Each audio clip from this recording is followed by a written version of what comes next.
Sibang panig pa rin po ng ating mga balita. Bumaba ngayon ng 1.66 million ang bilang ng mga Pilipinong walang trabaho nitong Nobyembre ng taong 2024.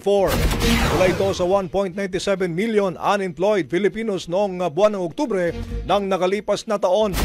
Ayon pa kay Philippine Statistics Authority, Chief Claire Dennis Mapa, ang pagbaba ng bilang ng mga walang trabaho ay dulot din ng seasonal na pagtaas ng demand para sa labor sa mga bare months patungo naman ng holiday season.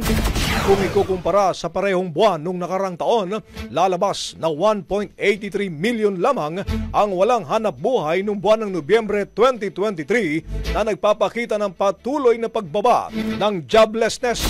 Lumago rin ang bilang ng mga unemployed or employed Filipinos sa 49.54 million.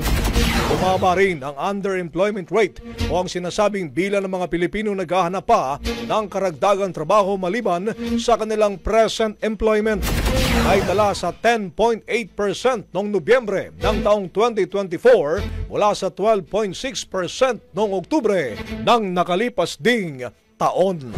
Ang bahaging ito ay hatid sa atin ng PowerCell Salabat, ginhawa ng bawat nangangarap.